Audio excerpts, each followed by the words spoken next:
Welcome to Perspectives, a podcast from Zeit Contemporary Art, exploring art and its ideas. I'm your host, Samuel Shapiro. This is an episode about Andy Warhol, but not about Campbell's Soup or Marilyn Monroe. No, we're not here to talk about the textbook Andy Warhol, who catalyzed pop art's emergence in the early 1960s. Instead, I am joined here by two of the field's leading experts to talk about Warhol's late work, about his final decade, the 1980s. Long understudied, scorned by some and simply ignored by most, this crucial period of Warhol's career has just recently begun to be reevaluated, leading to a wealth of new scholarship about an artist many thought they knew all too well.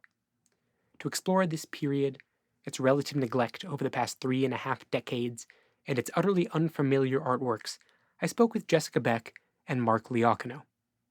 Jessica Beck is the Milton Fine Curator of Art at the Andy Warhol Museum in Pittsburgh, where she's worked since 2014. Trained as an art historian at the University of Chicago and the Courtauld Institute of Art in London, Jessica has curated many Warhol projects, including Andy Warhol, My Perfect Body, Ad Man, Warhol Before Pop, and Andy Warhol, 60 Last Suppers. Jessica has been a visiting scholar at Carnegie Mellon University, and during the Warhol Museum's current closure, she's taken on another understudied aspect of Warhol's practice, his many published books, through a series of short lectures on the Warhol Museum's YouTube page. Mark Loiacono is a Brooklyn-based art historian, writer, and curator with a PhD from New York University's Institute of Fine Arts. He teaches art and design history and theory at the Parsons School of Design and has written and lectured extensively on Warhol. He wrote his doctoral dissertation on Warhol's abstractions, and he served as the curatorial research associate for the recent blockbuster exhibition, Andy Warhol, From A to B and Back Again, at the Whitney Museum of American Art in New York. In this conversation, we debate whether late Warhol was washed up or resurgently experimental, discussing a wide range of his artistic production and how it has come to be seen in a new light. This episode is presented in conjunction with Zeit Contemporary Art's viewing room, Andy Warhol, The Last Decade, which runs online through July 15. And now, it's my pleasure to share with you Jessica Beck and Mark Loiacono's perspectives. Since Warhol's death in 1987, critics have typically located the apotheosis of his work in the 1960s, claiming that, unlike Warhol himself, his artwork never recovered from his near-fatal shooting in 1968. According to this narrative, by the 1980s, Warhol was no longer critically articulating the experience of American life under conditions of industrial capitalism and mass spectacle, but instead had come to cynically embrace those conditions in pursuit of ever more profit and notoriety. Both of you, in defiance of that narrative, have made elegant and persuasive arguments for the importance of Warhol's late work. So I'd like to start by asking for your responses, your counter-arguments to the claim that Warhol was all downhill after the 60s. I can start on that. I particularly love the late part of Warhol's career. And I mean, obviously, the 1960s work is undeniably beautiful. And it's this youthful moment for Warhol, also this very hungry moment for him in New York. He's reached New York. He spent 10 years working in advertising, building a network, carving out his place in the art world, really struggling to do that and doing it well. And so it's undeniable that that work of the 60s is really powerful. But I like to think of the later period as sort of Warhol after death, after this near-death experience, life after death, because there's this whole recovery period for Warhol after his shooting. And it really was physically a very burdensome, gruesome experience for him. There were surgeries after the shooting, lots of recovery. But there's an enormous output of work with Warhol. Obviously, there's the portrait work. There's a commitment and a new fascination again with photography that becomes almost a daily habit in the final 11 years of his life. But there's a real investigation, not just in commission work, but especially in those final few years of his life, a real interest in advertising work again. You see the black and white advertisement paintings in media. Media is a constant in Warhol's work. This language of media is really prominent in this late part of his career. The body ends up being a really significant moment during this moment of a health crisis, the AIDS epidemic in New York. So I think that actually once you get past that sort of recovery period with Warhol, where he's actually physically getting back into painting with these portrait commissions and physically kind of rebuilding himself, you have a whole new brand of material. You have Interview Magazine, you have TV, you have photography, you have large scale, almost kind of salon style painting that starts becoming part of his practice. So you have collaborations with younger artists again. You have a whole new factory built around this Warhol brand of business with the office of young associates around him. So, actually, I think when we really look at that later period of his work, there's a whole new version of Warhol. And I think this idea that this negative light that persists, I think, is unfortunate. And I personally think it's just because a lot of the work actually hasn't fully been seen. So, the one main issue sometimes with Warhol scholarship is that the Catalogue raisonné has only made it to 1978, I Hmm. believe, the most recent volume. So if we think of that scholarship and the ability to actually see all of the paintings, so the ladies and gentlemen paintings, for instance, the volume, cataloging all of the ladies and gentlemen paintings recently came out. So in the past few years. So you have a moment now that exhibitions can start saying, whoa, okay, let's really look at the ladies and gentlemen paintings. There's over 360 of those canvases that Warhol made, how enormous that project really was at that moment in the 70s for Warhol. So I think by the time that research catches up, we'll be able to actually look at that 80s period for Warhol as hugely productive, enormously productive. So personally, I think it's just about being able to see that work. A lot of that work is scattered as well. A lot of those advertisement paintings, for instance, weren't made for a commission. Some of them weren't stretched after Warhol's death. So that kind of visibility, I think, leads to the lapse of scholarship for the late part of Warhol's career. So, although the 3.5 decades since Warhol's death may seem like a long time, you're actually saying that it might not have been long enough for us to begin to fully see all the work and grapple with its implications. Well, I'll just say, and I'll let Mark contribute to our conversation on this too. The interesting thing about Warhol is that he died suddenly. It wasn't as if he had this really long late career period. It was a sudden surprise for him, for the world, and it was also a sudden surprise in the fact that his studio was left in a way that things weren't finished or projects were still being worked on. The sewn photographs, the large scale Last Supper paintings with advertisements. Many of them were still in the studio, these advertisement paintings. So I think that this way that we want to categorize Warhol in the art historical narrative of these different pockets, these different decades, different interests, I think is really counterintuitive to his narrative and to his story because there's a language, I think, with Warhol that starts in the 50s and the early 60s. And for me, it continues until 1987 with Warhol. That's why you see a lot of repetition of subject matter. I think there's a real fingerprint or a stamp, a language, a Warholian language that continues throughout his career. So, this idea that we have to categorize into early, mid, late, I don't think fits with Warhol. So, I think this idea Mhm. that late is bad or less than or negative is just part of the categorization system that we have in art history. So, Yeah, and I'll just add a bit of historiography to this too. And mhm. a lot of what this negativity is based on is this sort of American presumption amongst American critics that Warhol was this artist of the '60s who was, you know, making art out of daily life almost apolitically and non-critically, right? And so when he gets shot in '68, and you have this transition from the Summer of Love into Altamont and beyond into the '70s, which were a much darker time, they sort of wanted to give up on those excesses of the '60s, right? So for them, this sort of American dream, quote unquote, that's in Warhol's work of the '60s, uh, was gone. And there was this sort of large scale abandonment of him.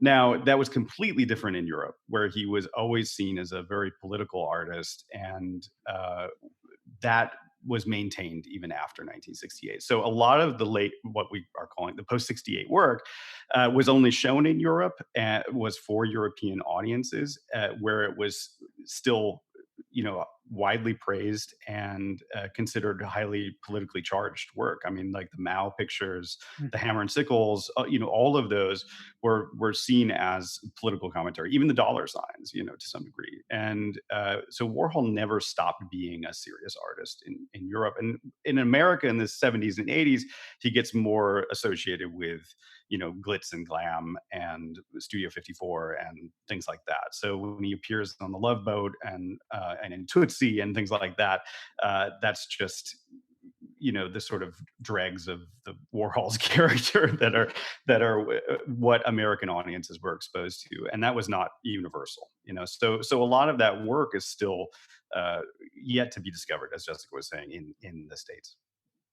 Well, you just mentioned the dollar signs, and to take one example that could clarify the relationship between earlier and later work, we could compare the series of dollar bill paintings Warhol produced in the 1960s, which were some of his very first silkscreens, with the series of dollar sign paintings you just mentioned, made in the 1980s.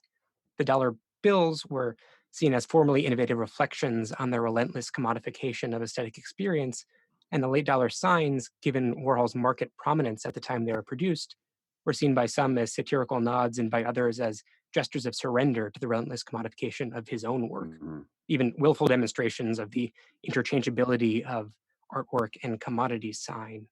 What do you make of the relationship between these two series, and what does that relationship tell us about the development of Warhol's project? You go Uh, ahead, start, Mark. Yeah. I will just say that so a lot of that comes from the two big quotes of Warhol saying that he wanted to be a business artist and the best art was good business, and saying that he liked money on the wall, and instead of collectors buying $200,000 paintings, they should just take bags of money and hang them on the wall. And this was read almost like unironically amongst Americans again, who kept considering Warhol as a apolitical and uncritical artist. So when the dollar signs premiered, again, they were shown at Castelli. Warhol's relationship with the Castelli Gallery eroded, and someone needs to research this, but why that happened. Like, he had very few shows in the 70s with Castelli, and when the dollar signs were shown, they were shown in a basement, right? They were not. It was not to any aplomb. They were not shown to any sort of critical acclaim. So they were already, sort of relegated to this less than status. Uh, if you contextualize them, they were also shown in Europe. If you contextualize them with the other series that he's making at the time, the things like the guns, the crosses, and the knives, right? And the hammer and sickle, and the skulls and things like that. Skulls, he said, he made for fascism. Hammer and sickle, he made for communism. So here he's picturing capitalism, right? He's picturing capitalism in the age of Reagan, as this sort of abstract symbol of what the economy is and can be, right?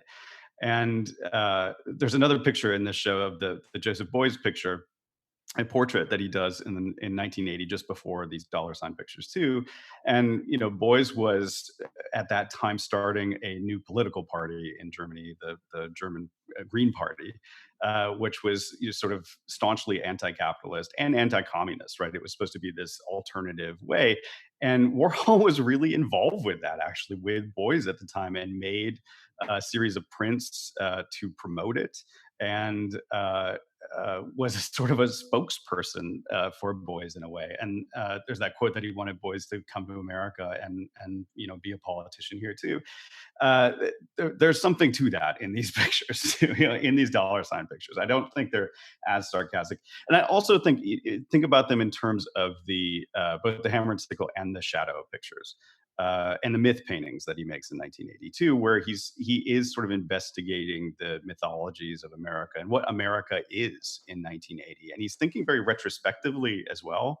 So the connection to the 60s, dollar pictures is there as well, because he's also making these reversal paintings at the time, which are the shadow versions of his earlier paintings. So I mean, it's all just, again, it's all just this. He makes these right after, or just as Reagan is being elected. And we're coming out of a huge recession, and so is all this sort of reckoning with what America is and what capitalism is and can do and looks like at the time.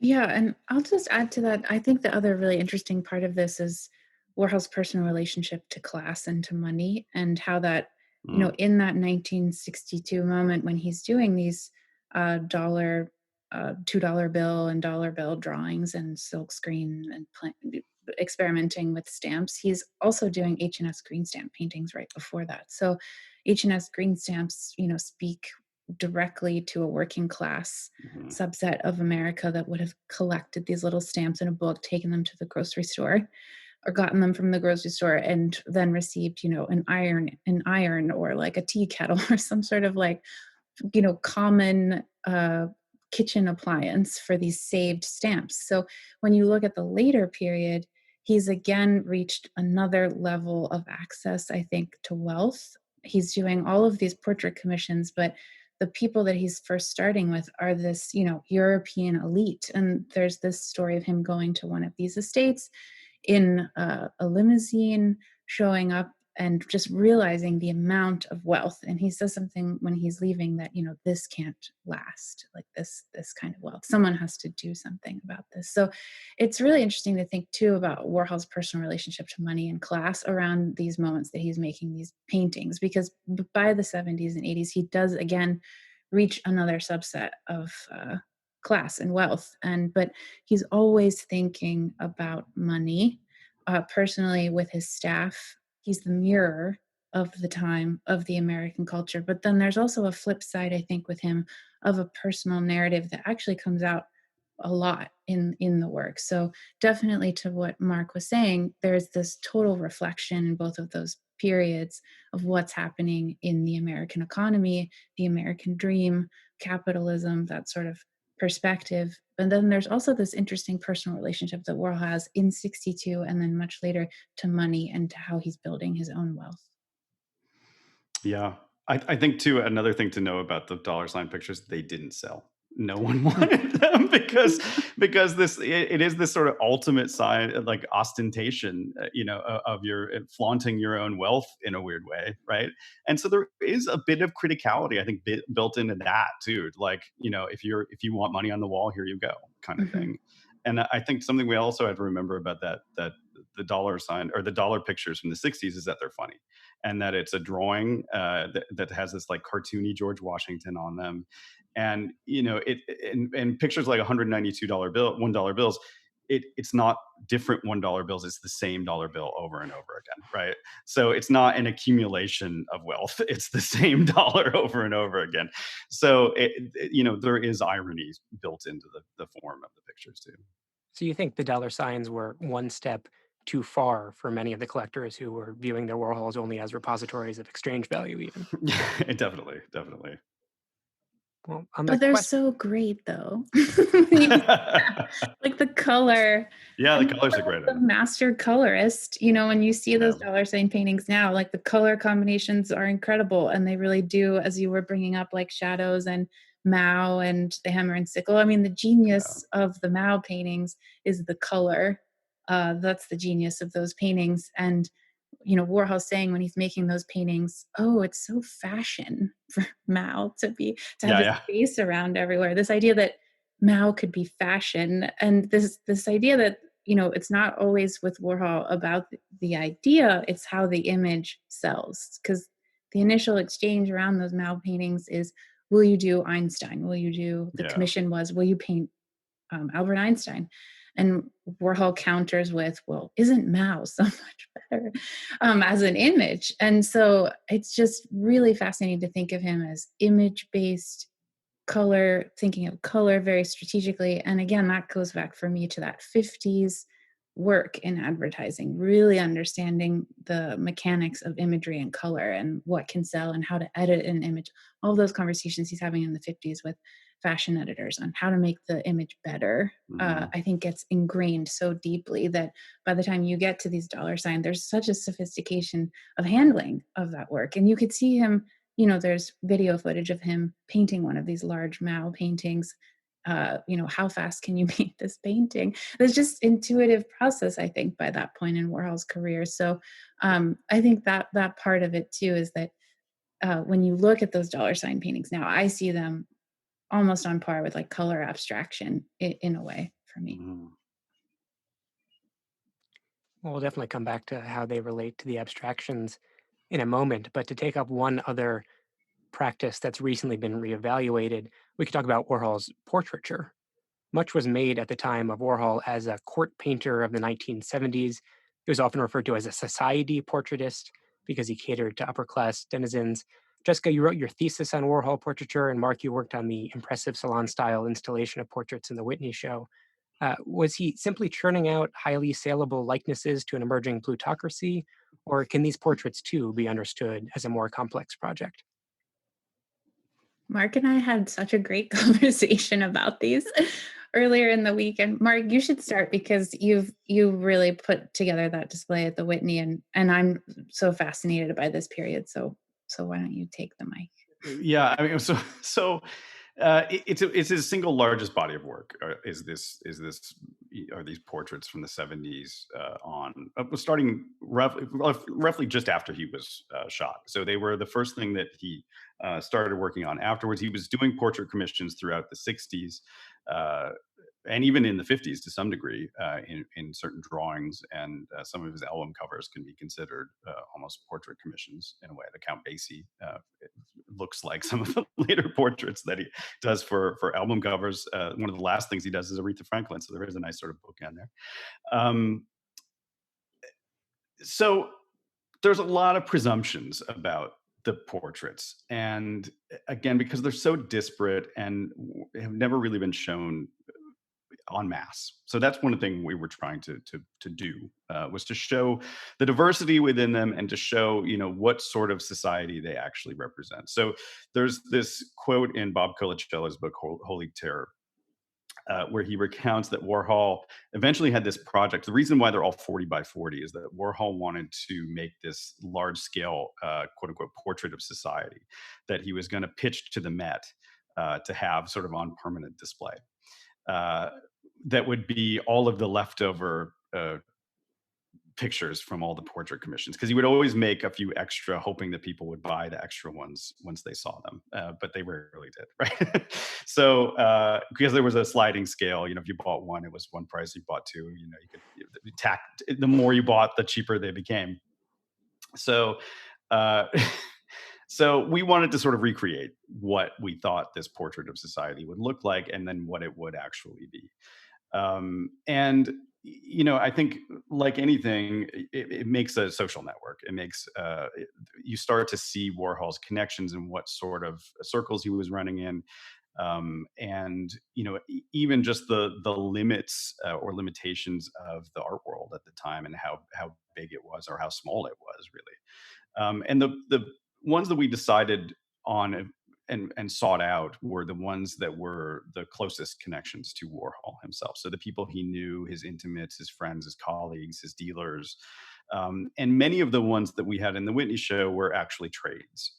So while it was this money making opportunity, it became like an SH grease stamp for him, where he would use it as a form of currency. So he traded portraits for works of art. He traded with other artists and with galleries. So he would go to galleries and, like, I will do your portrait if you'll give me this Jackson Pollock, for instance, or this Marcel Duchamp. And that's actually how he built up the pretty amazing collection that he had when he died, that was eventually auctioned off, was through these trades. And with artists, you would, like Joseph Kossuth and many sort of artists you wouldn't necessarily affiliate with Warhol. So it does provide this sort of interesting picture of Warhol's social world. But then there's friends, his mother, his boyfriends,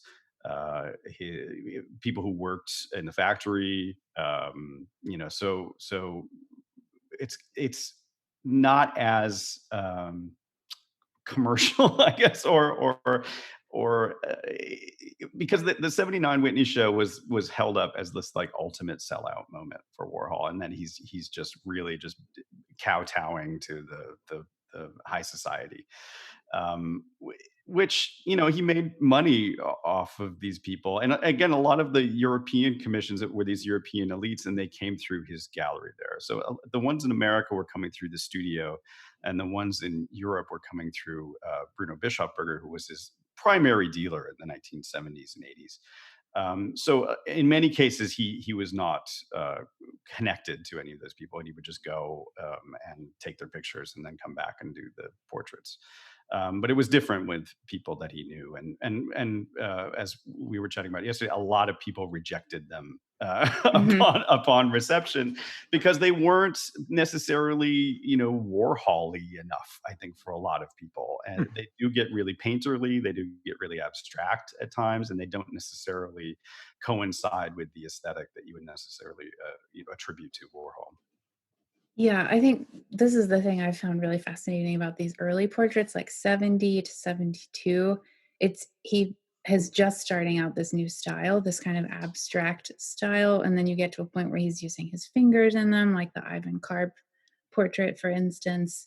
But it's in that moment that you do get all these people coming back to say that they don't want their painting, and some of them say things like, I look too old, or my nose looks too big, or something like a comment about the shadows of the screen or the angle that was used of the Polaroid. And so when you see Warhol kind of figuring out how to change that idea by becoming less abstract, flatter, he controls the setup of the portrait. Originally it was like he would go to someone's house and use this big shot Polaroid camera, let them wear whatever they wanted, take their photo. But much later, I don't know when it starts, 1978, they start getting flatter, 1976, It 1978. starts pretty. I mean, right after 74, like around 75, they start to get a It's little flatter, and yeah. but then they fluctuate up until the 80s. Yeah. Like part of the thing I've found fascinating about the portraits too is like there's this whole process to making the portrait, and it often starts with like a lavish lunch of some kind, whether it was at the person's house. Like there's this kind of like required lunch that went into the portrait making, where Warhol could gossip, and maybe he could also suggest, will you do a story for Interview magazine, because that's the other component that's taking Mhm. shape post 1968, 69, is Interview magazine. So it's this whole, as we were saying, like this whole idea of a social network that Warhol's really building. But it's the lavish lunch, and then you have this use of this particular camera, the big shot Polaroid, that would actually create a close proximity with the sitter. It wasn't like a tripod that would be further away and you'd have a distance, but it'd be right up on your face. So, and when he does the Man Ray portrait commission, Man Ray comments on, why do you use that camera? Warhol says something like, oh, it's the cheapest, which really wasn't true. But it's interesting that he would come back with that comment. But so he's very particular about the big shot camera. And then by the time you get changes studios to 860 Broadway, where the portrait process became very regimented, he would have this lunch. You would go do the portrait, and often involved asking the subject to take off their shirt. And then they'd put on heavy makeup, have bright lights, so everything would become flattened. All the wrinkles, all the things that people age, that kind of thing that people commented on in those early portraits that they didn't like, they didn't think was flattering, was erased in these later portraits. So you have very flat, wrinkle-free, kind of shadow-free images of people, portraits of people. So that, and Warhol comments calls those early portraits his abstracts. So I think it's interesting too, like, again, not to keep harping on this idea, but if you go back to that 1962 moment with uh, the Coca-Cola painting, that whole conversation of, is it the clean line version or is it the abstract? What am I going to do with my practice? I think it happens again. He's experimenting again in the same way, I think, post shooting with these portraits of the gesture, this idea of color and shadow, and then flattening it all out. So I think, again, it's this mirror that happens in that early 60s moment that he picks up later in his career. Yeah, and there's this bigger question too of like what you want a portrait to do, or what should a portrait do, or what is the aim of portraiture?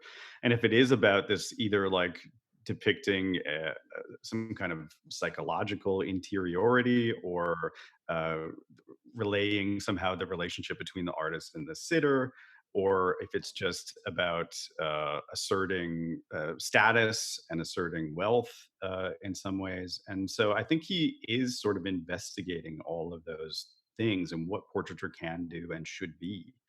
I mean, starting from the '60s on. I mean, the the films in a lot of ways are portraits as well. And so there's Warhol's always kind of considering portraiture and identity and how to picture identity and all of those things. I think between the kind of innovative formal concerns you've both been describing and that almost epistemological question about the function of a painting that you just brought up, Mark, it's a good segue into the abstract work that Warhol begins making in the late 70s and carries through the 80s.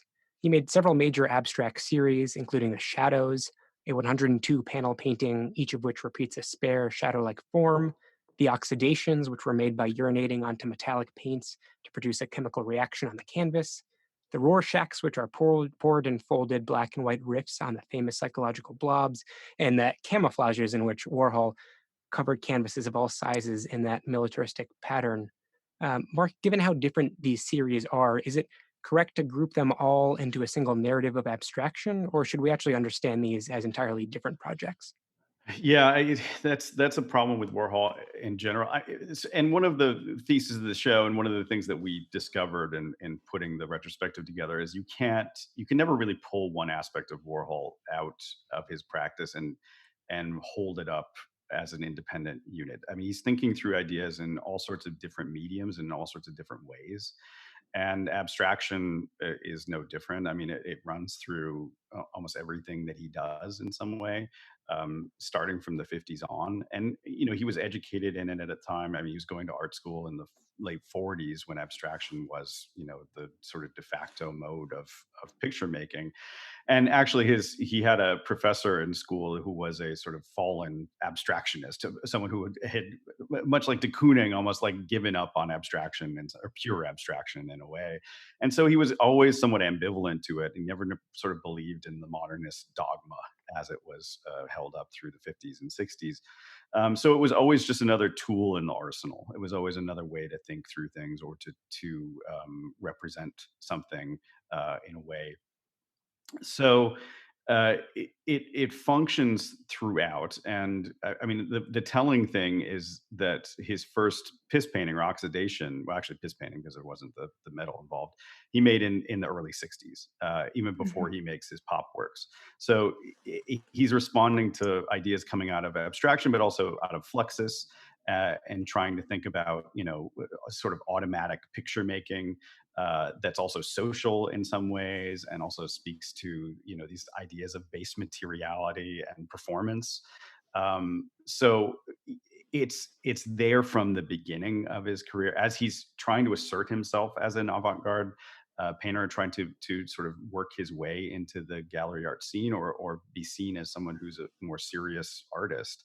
That was one of the tools that he used. And again, it's telling in the 70s, he there's this quote in the diaries about how he goes to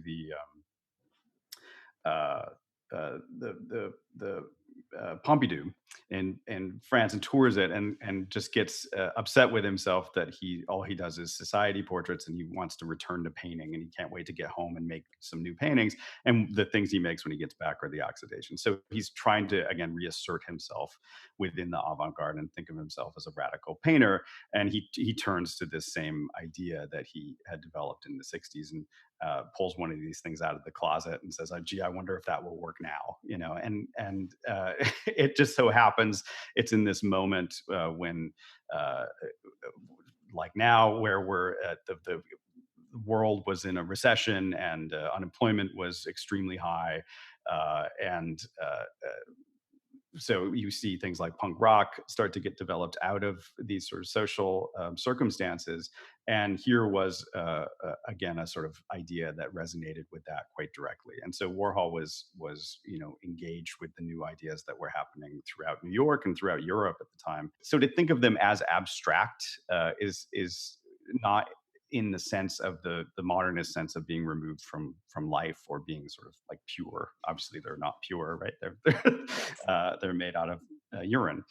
So you have all of that. But again, I think it comes to the fore in the 70s and beyond, because of this almost internal, inward looking stance that Warhol takes a little bit more so. And the shadows again, they're not considered Warholian in the sense because to do so you would have to reconcile with the more philosophical and spiritual aspects of Warhol's practice, which again are there throughout. So, in that sense, do you still consider them to be kind of a continuation or an evolution of his longstanding painting practice? Or are these pictures a conceptual break, maybe even a negation of that practice? No, I think absolutely they are. Because I mean, one of the biggest aspects of the '60s silkscreen pictures is the noise, right? Is the blurs and the smudges and all of that, which is abstraction. And that when he turns to the when he's making the shadows, he says, you know, he liked the blurry edges of the silk screen, and he wanted to make something that was all blurry edge, essentially, right? So it is the noise that sort of acts. It's the signal to noise ratio in those pictures that sort of makes them function and makes them active. So it is a continuation of that in a lot of ways. I think the other big point to, Mark, you were talking about this idea of how abstraction has this core element of pureness invested in it. And Warhol's play with abstraction, or his use of abstraction, is continuously connected back to a body in some way. So Hmm. you have the Rorschachs, for instance, which go directly back to this idea of fantasy, or an image that may be fantastical in some way, projection in some way, Projection, yeah, and then you have the piss paintings, obviously, also kind of a queering of a lot of that idea yeah. of abstraction that I think is really integral to Warhol's stories, that he does take a somewhat humorous take, obviously, to use urine, but then kind of twists it and turns it on its head in many ways and queers it. And so you have him doing the sex part paintings around the same time that he's doing shadow paintings. There's this rumor that the shadow painting was made from one of the sex part photographs of erect penis, which isn't actually true. No, But no. so there's this idea with him, and a lot of the sex part paintings, for instance, do have shadows in them. For instance, we have a torso painting of a behind that has deep shadows that cast the buttocks of a man. So and it's done in a repetitive fashion that looks similar to how the shadows were originally installed. So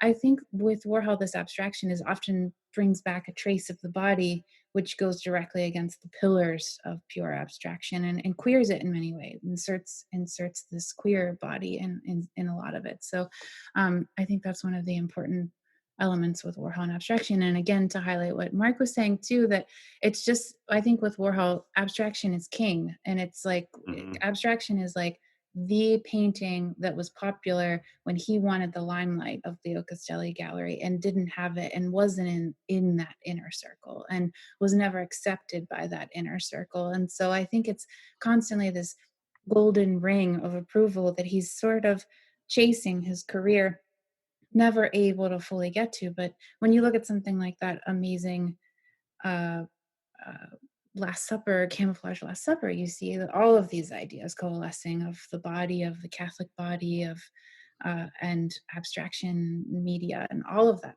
twisted together in that amazing painting. So I think with Warhol, abstraction is this thing that he's always, this place of recognition that he's always trying to attain. But he also always brings queerness, or a body, some trace of a body, back into that dialogue, and sort of muddies the pureness of abstraction. Hmm. And I think in a political and an important way. So. Yeah, and he's always trying to reconcile between figuration and abstraction. I mean, from the Hmm. 1950s on, if you look at the paintings that he's making in the 50s and trying to show, they are this sort of, he's trying to make a middle ground between a kind of abstraction and then working in a figure in some way. And that speaks back to this ambivalence that he has deep down inside. So none of his abstractions are ever really "quote unquote" abstract, right? The Hmm. Rorschach looks like a Rorschach test, and the camouflage looks like something. It's not actually abstract. The shadow is a picture of a shadow, which is a shadow of nothing in particular. So it's an abstraction in lots of different ways, but also not an abstraction, because Hmm. it's a photograph. He's certainly pushing the boundaries of abstraction in more ways than one. The camouflages he referred to as war pictures, and they Yeah. do consciously open out onto the historical context of the Cold War and the engorging military industrial complex that sustained it, as do other series like the Hammer and Sickles, which you just mentioned, and also the missile maps, which are silkscreen maps of Soviet missile bases. Is there a discernible politics to be found in these works? And if so, is it based in engagement or perhaps nihilism? Ooh. I think it's the idea that Warhol pictured the Cold War is a very prominent one from the get go too. I mean, there's the atomic bomb and all that, and there's been books written about this, the language of the Cold War from the '60s on, the especially the missile maps. I mean, speaks to the anxieties of the Cold War, even as it existed in the '80s, of nuclear annihilation. I mean, that didn't go. That didn't go away in the Reagan era. Um, and the camos do as well because it is a particular camouflage that is a military camouflage. I think from the Second World War, um, and the thing with those that always strikes me too is that Warhol's sort of blending of genres, and those are they're abstractions, they're landscapes, and they're war pictures, and so you have this kind of again muddying of traditional genres in something, and the scale of those is on this sort of monumental salon scale that you would see a traditional war picture depicted at, but then it's of nothing in particular. you know and it sort of devolve just into color and pattern and shape. Um, so whether there's a discernible politics, I think it's more of just speaking to the idea of that's so crucial to modernity, which is that of ultimate progress and ultimate annihilation being on the doorstep at any given time.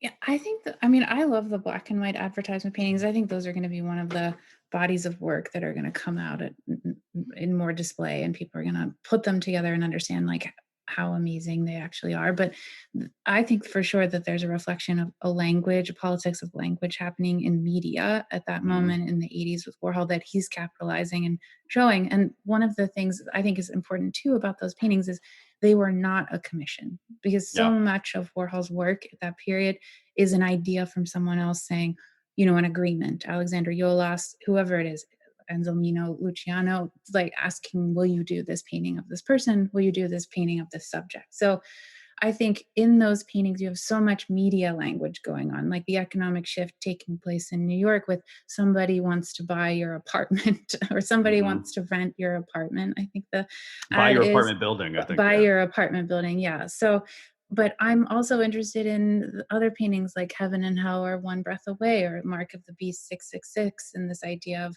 the language being used around the AIDS epidemic taking place in New York. So you have war language going on, you have religious language happening in the media around the AIDS crisis. So you have this Reagan imagery, you have so much happening in the media and the noise of the media in America. So those paintings in particular are a giant reflection, I think, of the voice of the media in the 1980s. It's specifically with Warhol in New York. He's using often the New York Post, for instance, for a lot of those Yeah. advertisements. So, and again, this lowbrow journals that he's using, like the National Enquirer or the New York Post. So this idea of class is also embedded in that, I think, with Warhol. But the language of those paintings are really incredible, and piecing them together and then looking at them with 1961, you can see almost a mere reflection with Warhol.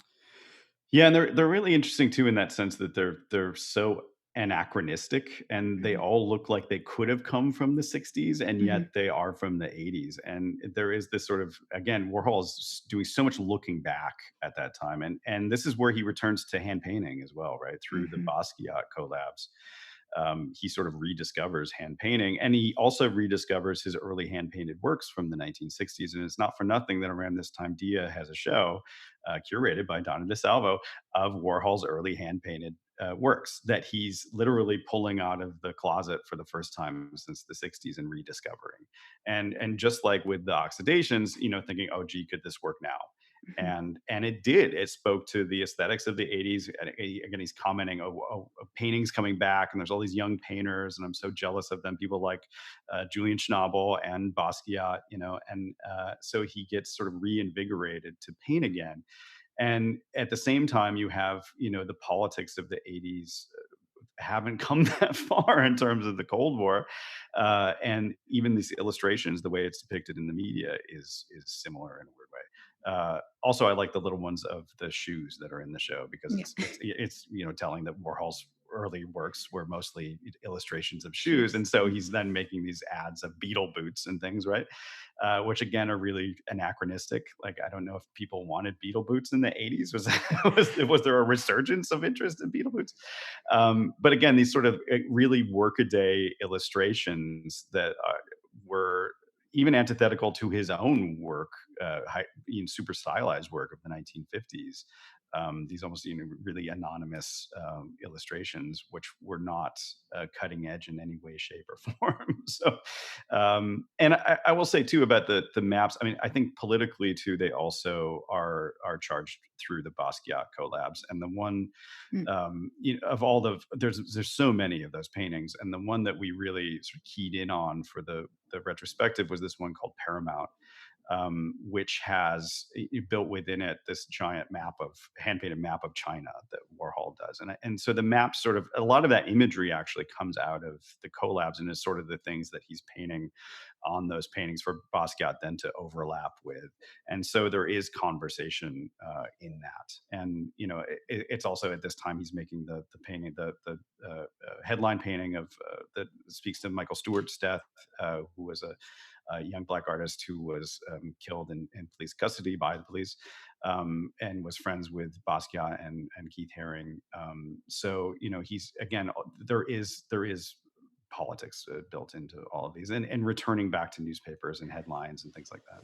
For sure. And I can't let go of the small detail that Yes. John Gold Yeah. works for Paramount Pictures. John Gold is Warhol's late boyfriend and lover, and he passes away in 1986 of AIDS at 33. So Mhm. this politics, also personal narrative, it's really deeply invested in those Mhm. paintings, in Warhol's paintings. Yeah, and in that painting too, there's the Reagan heads, and so we Mhm, have this movie star president uh, mhm, in the 80s too, which is interesting. I was thinking about that earlier, like why Warhol wasn't more obsessed with Reagan actually in that regard, and he does show up, here and there in the works, but there's no sort of. I think kind of the dollar signs are the response in a lot of ways, in the same ways that the flowers were a response to the Goldwater campaign and mhm. Lyndon B. Johnson. And there's this quote when he's making the flowers that, oh, if Goldwater got elected, all I could paint was Goldwater because art would be over.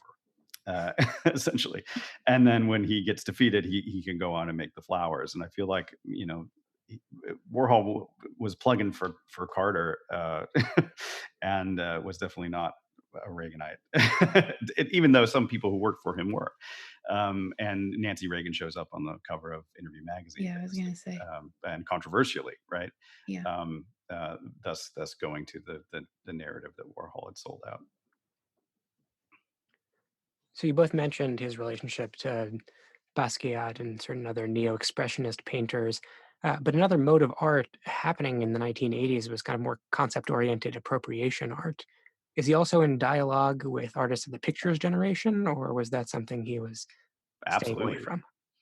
No, absolutely. I mean, they were in dialogue with him, even if he wasn't in dialogue with them. I mean, a lot of the logic of the pictures generation comes out of Warhol. Um, and I think you can start to see things like the shadows in line with and actually Tom Lawson, who was part of the pictures generation, writes a pretty good review, one of the few good reviews of the shadows when they come out. So yeah, no, they were definitely looking at Warhol and thinking about his work, and even current stuff. Yeah, Even that's though, interesting. well, Okay. he gets so affiliated through Basquiat with the quote unquote neo expressionists, right? And through Bischofberger, who is his dealer, who shows many of them. So he gets pulled in that direction, but I think conceptually he's closer actually to the pictures generation artists Yeah. than Yeah. someone like Julian Schnabel. Yeah. It is interesting to think of his early canvases, like one of the earliest silk screens of the baseball player, and then that idea of motion in his static imagery, and this idea of the flicker of the silk screen that happens in the disaster paintings, or the flicker of the silver Elvis. So it is interesting to think of that early 60s moment for him, and having that picture generation look back at that work of media. um yeah, for Was sure. He's also being reshown at Dia at the time too, and there Yeah. was, the disaster paintings weren't widely shown in America up until the 80s. Hmm. And the oxidations don't appear in the States until 1986 when they're shown at Gagosian in one of his first shows downtown. So there is this sort of right before his death, this sort of renaissance, and then Mike Bidlow does the thing at PS1, the anti-war or non-Warhol or not Warhol Hmm. show of kind of copies, Warhol copies, and yeah. The other big thing in the 80s, I guess, is MTV. And Hmm. also, Cindy Sherman was on Warhol's TV show, interviewed in one episode. So there's that connection there too. And Robert Longo was too. I think a number of them actually may have appeared on Andy Warhol TV. There's this quote in Lucy Mulroney's book on Interview Magazine about, they did a survey of their readers, just thinking of the similar audience to Interview as TV, and the headline was "Young, Rich, Intelligent, and Willing to Spend" was the way that the readers were described of Interview Magazine. So Mm, this idea of money, new money, youth, happening in New York, and that's the kind of audience that he's going after. That the Interview imagines itself working for, and mm, so mm. that's kind of interesting. Just think of this yuppie culture kind of taking Yep. shape, and in Warhol's immediate circle, the Yep. people that he's working with are young and fairly well off, and are happy to circulate in this new wealth pool that Yeah. Warhol is participating in. And so there's a real reflection of that kind of culture insider nature and wealth insider and design and dance. And so I think that the media that Warhol's playing with TV and Interview kind of sync up in a really interesting way. And then obviously again with the portraits, they're kind of all Hmm. interconnected to this larger network, the social network that he's building. So Right. I was just going to say, you're making interviews sound like it's a continuation of that project to create a portrait of society, yeah, but mirroring society in this. Yeah, yeah. fascinating. Well, as we come towards a close, I'd love to talk to you both about how the critical reception of the late work has changed in recent years. Jessica, how does your team at the Warhol Museum present late Warhol, and how has that presentation changed since the museum's founding? Well, that's a great question. The interesting thing about the museum collection is we have a lot of late Warhol because no one wanted it. So we And have good these, stuff too. Yeah. yeah, we have these two sides of Warhol's practice that didn't really sell. So we have a ton of the early drawings, of the commercial drawings, things that Warhol kept in his studio and didn't have out in the world. And we have a lot of the 80s drawings. We have a lot of the black and white advertisements. We have the large zeitgeist painting. We have a lot of we have the Last Supper, the Big C, this large advertisement work with Last Supper imagery. So we have a lot of these 80s works that the people were not paying attention to and didn't want. But I think the thing about the museum that's been really important, and something that I strive to do in my scholarship and work on Warhol, is to talk about the queerness in a lot of the work and to really bring that out. And so we have no problem showing the sex part paintings, for instance. We make sure that those paintings are on view, and that or the oxidation paintings should be on view, or these large physiological diagram paintings are on view, or his male anatomy painting from 1961. So I think the late work with the museum, we tell the story of Warhol's life. So it's done,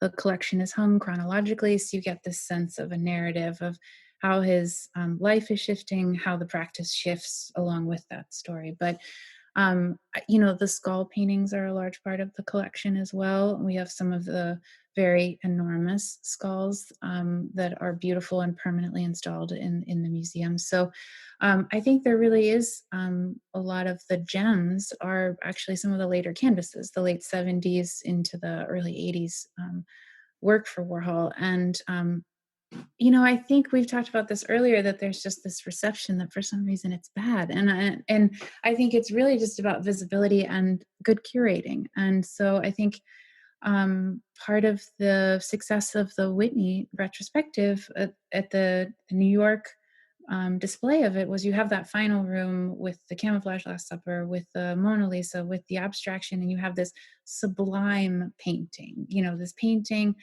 of a true painter, someone that's really invested in painting. And so I think that was the success of that exhibition, is you have really strong editing. Sometimes with Warhol, you have a show that's overdone, overwrought. You can have too many of something. There are moments in Warhol's career when there's just not a good painting, when maybe he wasn't at his best, and that's okay. And so I think there's something to be said about good curating.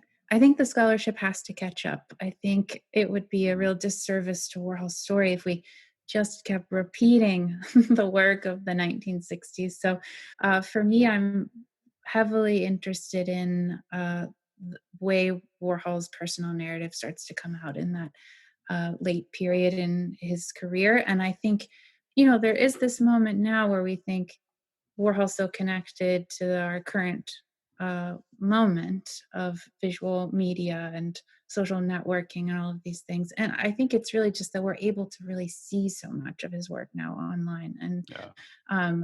I think I can only hope that better curating, continued a certain caliber of curating with Warhol will help then the scholarship and the visibility of this late career um, really take shape. Yeah, and I will add.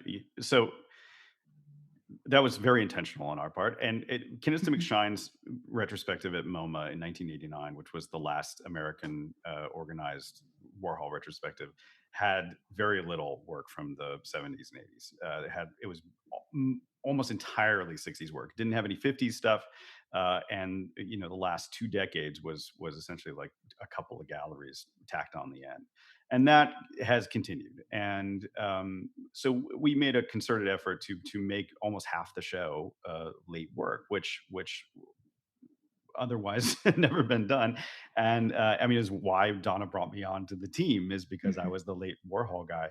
So there is a lot of work to be done. I will also say that I think it is a generational thing, and I think younger critics and artists especially don't have this kind of bias. And I will say, I think artists especially look to the late work more often than not these days. I mean, for instance, Kara Walker had a great talk on the shadows and things like that. So I think through that too, they will gain exposure, and we will gain understanding of them that way as well. And there won't be sort of I think for American art, almost in general, like we want to forget the 70s and 80s a I was lot. just, It's not just Warhol, yeah, I was just going to say, when you do look at those 60s photographs of Warhol in the Silver Factory, the nostalgia is Yeah, so strong. And that's the attraction and the allure of that moment. All of that work, the EPI, the Exploding Plastic Inevitable, with the Velvet Underground. I mean, yeah, Nico's so gorgeous, and so Warhol just really captured that globe of a nostalgia. And like a snow globe, we like to shake it and look back into it and just dream about this very dreamy moment. But I mean, that's the success of his work, right? That he can make us look back and it still feels very contemporary, it still feels very dreamy and nostalgic. But I think the reflection of media and the economy and class and all these things shifting and changing in America, 70s and 80s, is what you get in that later career. And when we start looking at Warhol's story and the amount of work, even at the hmm Warhol Museum, the archive that we have is not fully cataloged. So it is each time a researcher coming in and literally digging through the looking for the needle in the haystack of yeah, like yeah. a receipt or a correspondence of some kind that's going to uncover some new connection. I think it's part of the way that Warhol is cataloged and historicized. We're still uncovering, truly. Go ahead. We could go on forever. Yeah, yeah, yeah. I will just say it is a huge curatorial task, and one of the problems is it's so hodgepodge, and you see bits and pieces everywhere, and you don't get a sense of the big picture. And there's a lot of still sorting to be done. I will also say, and this is maybe the boldest thing you could say, is that I can only think of one other artist who has died and come back, and that's Goya. And when you think about late Goya now, it's quintessential Goya, right? I mean, the black pictures at the Prado and things like that. So there's hope for late Warhol, and I think the shadows are amongst the best things he ever did, and are up there with the shadow or the black paintings of the Prado. So there you go. I would second that point. Well, I think that hopeful note is a good place to bring this to an end. So, Jessica and Mark, thank you both so much for coming on Perspectives. Thank you. Thanks for having us. It was fun. Thank you for listening to this episode of Perspectives, a podcast from Zeit Contemporary Art. Until next time, I'm your host, Samuel Shapiro.